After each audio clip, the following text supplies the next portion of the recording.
जब अमेरिका की कंट्री है, एक तो इसराइल जैसे सपोर्ट कर रहा है, वैसे इंडिया भी उन्हें सपोर्ट कर, अमेरिका सपोर्ट करता है इंडिया को। क्यों वजह से? क्योंकि उन्हें लगता है कि ये उनके जैसे चीन पाकिस्तान चीनी दोस्ती है, इसी तरह इसराइली वो कह लें अमेरिका दोस्ती है, यही बात है।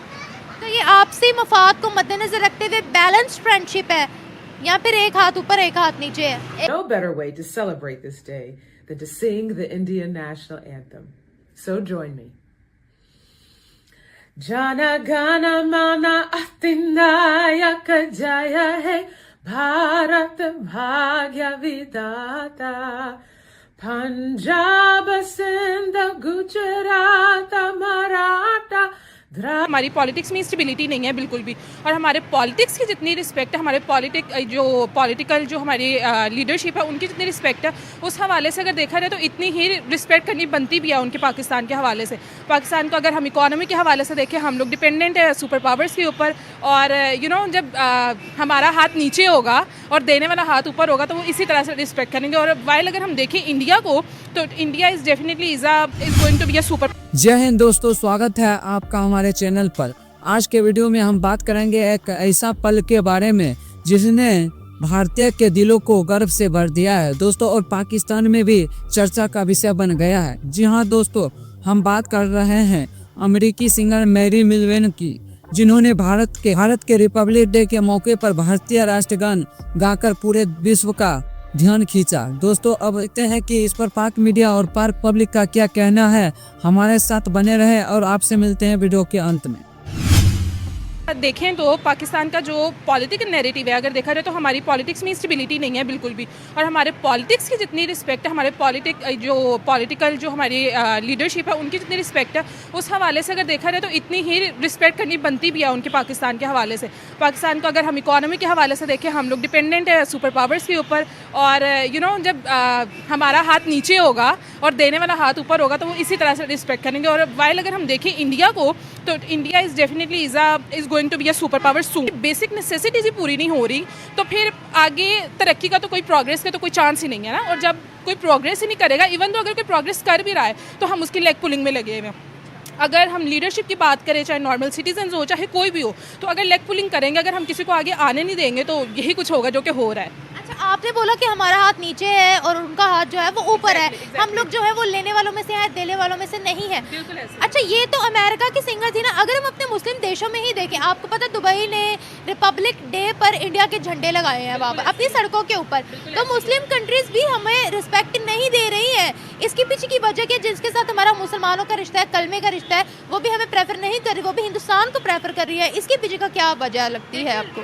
देखिए, रिलीजन तो यहाँ पे मैटर कर ही नहीं ना। रिलीजन तो यहाँ पे सेकेंडरी थिंग आ जाती है। आजकल के ज़माने में अगर हम देखें तो जिस रफ्तार से सोशल मीडिया आगे जा रहा है, वहाँ पे मतलब religion is a second thing जिसको प्रायोरिटी मिल रही है।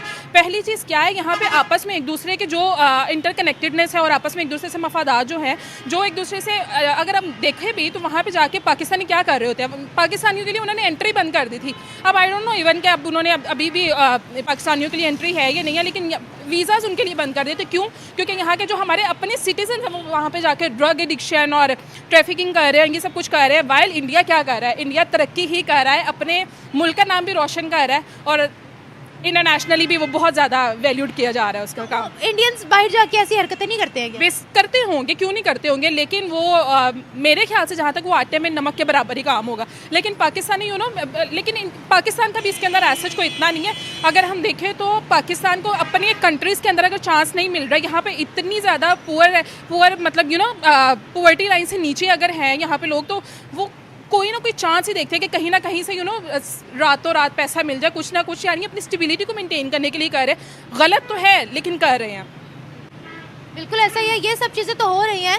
आपको क्या लगता है कि अगर हम इंडिया की बात करते हैं, बाकी कंट्रीज़ को उनसे क्या मफादात है? इवन सुपर पावर अमेरिका को क्या मफाद है उनसे? देखिए, उनके बाहमी कोई ना कोई तो उनके ट्रेड के कंसेंसिस होंगे, इसके अलावा ट्रेड के अलावा इकोनॉमी के होंगे, और पॉलिटिकल रिलेशनशिप बहुत ज़्यादा ज़रूरी होती है। जिस तरह हम ऑर्गेनाइजेशंस देख रहे होते हैं, ऑर्गेनाइजेशन में अगर कोऑपरेशन नहीं उनकी आपस में होगी तो टिट फॉर टैट दोनों एक दूसरे के लिए चल रहे हैं। एक का फ़ायदा है और दूसरा फ़ायदा ले रहा है, तो इसी तरह से बस ये तो पॉलिटिकल वे में अगर हम ऑफिशियल लेवल पे बात करें तो ये तो वो चीज़ें हो गई ना। लेकिन जो अवाम है, इवन आपको पता है रिसेंटली अगर हम आज से 1-1.5 साल पहले की बात 1-2 साल पहले की बात करते हैं तो सऊदीया के सिंगर ने उनका नेशनल एंथम खुद बड़े प्यार से मोहब्बत से रिस्पेक्टेड वे में पढ़ा था और इंडिया को डेडिकेट किया था।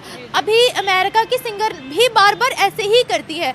तो एक ऑफिशियल लेवल पे या पॉलिटिकल लेवल पर तो वो एक अलग चीज़ होगी कि उनके टर्म्स अच्छे हैं, लेकिन वहाँ की पब्लिक, वहाँ के जो आर्टिस्ट हैं, उनकी इतनी मोहब्बत इंडिया से क्यों है? मे भी कल्चरल एक्सचेंज और शायद पाकिस्तान को भी अपने इस लेवल के ऊपर कल्चरल एक्सचेंज के ऊपर फोकस करना चाहिए और शायद उतना नहीं हो रहा जितना कि इंडिया प्रमोट कर रहा है अपने कल्चर को बाहर और पीसफुल वे में जिस तरह वो उसको आगे लेकर जा रहे हैं। हो सकता है पाकिस्तान को भी इसी तरह से आगे करना चाहिए ताकि उनके लिए भी इतनी रिस्पेक्ट से काम किया जाए। पीसफुल वे मतलब पीसफुल वे इन अ वे आई स्लिप्ड ओके पीसफुल वे में इस तरह से देखें, अगर हम देखें तो वो अपना कल्चरल किस तरह से प्रमोट कर रहे हैं, इंडिया के ड्रामेज, मूवीज़, इवन हर वो चीज़ वो कर रहे हैं जिससे वो अपने कल्चर को एक्सपोर्ट कर रहे हैं बेसिकली बाहर, ठीक है। और उनके आर्टिस्ट का बहुत ज़्यादा नाम होता भी है बाहर। उसी तरह से अगर हम देखें यहाँ की इंडस्ट्री उस तरह से बूस्ट कर ही नहीं रही किसी भी हवाले से। हमारे जो सिंगर्स हैं, अगर एक्टर्स हैं, वो भी एक लेवल पे जाके वहाँ पे उनका बस हो रहा था, उसके बाद वो इंटरनेशनली भी उस तरह से नहीं रिकॉग्नाइज़ किए जा रहे। मेरे ख्याल से दिस इज़ द रीज़न कि वो कल्चरल एक्सचेंज में वो चीज़ आ रही है कि हमें इसके ऊपर भी काम करने की बहुत ज़रूरत है। आप उनके लीडर्स को भी बड़ा एडमायर करते हैं। बिल्कुल ऐसा ही है वो कर रहे होते हैं। और अगर हमारे लीडर्स की बात है तो लीडर्स हमारे एक दूसरे की लेग पुलिंग में लगे होते हैं। अगर कोई थोड़ा सा आगे जा रहा है उसकी लेग पुल कर दो, यार उसकी रिस्पेक्ट क्यों बन रही है, उसको खींच दो नीचे, हमें आगे जाना चाहिए, और वो फिर जीरो से स्टार्ट हो जाता है। हमारा जब कोई इस तरह का ओकेजन आता है हिस्टोरिकल कोई भी, तो आपको क्या लगता है हमें पूरी दुनिया भर में से कितना प्यार, कितनी मोहब्बत मिलती है? आपको लगता है मिलती है? मेरा नहीं ख्याल ऐसा कहीं से एडमायरेशन मिलती भी होगी, या मेरी नज़र से ऐसा नहीं गुजरा। बिकॉज अगर हम ट्विटर पे भी फॉर्मर ट्विटर जो एक्स है अब, अगर उसके ऊपर भी देखें तो बहुत ज़्यादा इंटरनेशनली रिकॉग्नाइज नहीं किया जाता। चंद एक दो लोग होते हैं जो कि स्पेशली अगर कोई केयन आया भी है तो उसको उन्होंने हाईलाइट कर दिया, otherwise it's just a normal day for our. For example हमारा आता है इंडिपेंडेंस डे 14 अगस्त जो हम सेलिब्रेट करते हैं, तो हमें कौन कौन मुबारकबाद देता है या गुड विशेस देता है इस दिन पर? क्या होता है? मुझे ऐसा मुझे ट्विटर यूज़ किए में थोड़ा सा टाइम हो गया है, इसलिए मेरे माइंड से ये चीज़ स्किप हो गई है। लेकिन जितना मुझे याद पड़ता है ना, उसके अंदर भी बहुत ज़्यादा जो यहाँ के सिटीजन हैं वही उस चीज़ को इन्जॉय कर रहे होते हैं। वो इन्जॉय भी कह रहे होते हैं, बाजे बजा रहे होते हैं। हम लोग कुछ अच्छा तो कर नहीं रहे होते, और इतना ही हमें इंटरनेशनली भी मिलता है। मेरे ख्याल से कोई 2-1 होंगे जो कि इंडिपेंडेंस डे को मना रहे होंगे उस तरह से, या हमें विश कर देते हैं। Thank you so much. ये शायद पाकिस्तान ने अपनी रेपुटेशन खुद ख़राब की हुई, जिसलिए उनका इस तरह का ये शर्फ हासिल नहीं हो सकता, क्योंकि हम लोग अपने आप को खुद ही सबके सामने अच्छा साबित कर ही नहीं रहे। कोई ना कोई चीज़ ऐसे आ जाती है पाकिस्तान के हवाले से, तो जो भी हैं सिंगर्स हैं कुछ हैं, और ख़ास तौर पर वो दहशत गर्दी वाला सीन, उसकी वजह से कोई भी मुल्क हमें उस तरह इज़्ज़त ही नहीं देता। कौन सा दहशत गर्दी वाला सीन? जो यहाँ पे पहले श्रीलंका के जब आए थे क्रिकेट टीम, तब ये जब एक सीन हुआ था, उसके बाद तो कोई भी क्रिकेट टीम आना यहाँ पे पसंद नहीं करती। बहुत मुश्किल से कोई आता है ये पाकिस्तान। तो कुछ ऐसी बातें, कुछ ऐसी चीज़ें जिसकी वजह से ना पाकिस्तान को उस तरह की वैल्यू ही नहीं दी जाती। हर जगह पे उसको अच्छा समझा ही नहीं जाता, तो कोई भी इसको। दोस्तों, मैरी मिलवेन जो अमेरिकी गायक और भारतीय संस्कृति की बड़ी प्रसंग है, उन्होंने इस साल भारत के गणतंत्र दिवस पर राष्ट्रगान गाकर सबको चौंका दिया। उनकी आवाज और भावनाओं ने हर भारतीयों को गर्व से महसूस करवाया। भारतीय दर्शक इस पल को लेकर काफी इमोशनल और गर्व महसूस कर रहे हैं। दोस्तों, ये एक गान नहीं है, ये हमारी संस्कृति और सम्मान की बात है। यह घटना एक गाना गाने तक सीमित नहीं है, ये भारत की बढ़ती सॉफ्ट पावर और संस्कृति और ताकत को दिखाती है। आपका इस पूरे मामले पर क्या विचार है? अपनी राय कमेंट बॉक्स में जरूर बताएं। अगर यह वीडियो पसंद आया है तो वीडियो को लाइक करें। हाँ, चैनल को सब्सक्राइब करना ना भूलें। मिलते हैं अगले वीडियो में, तब तक के लिए जय हिंद।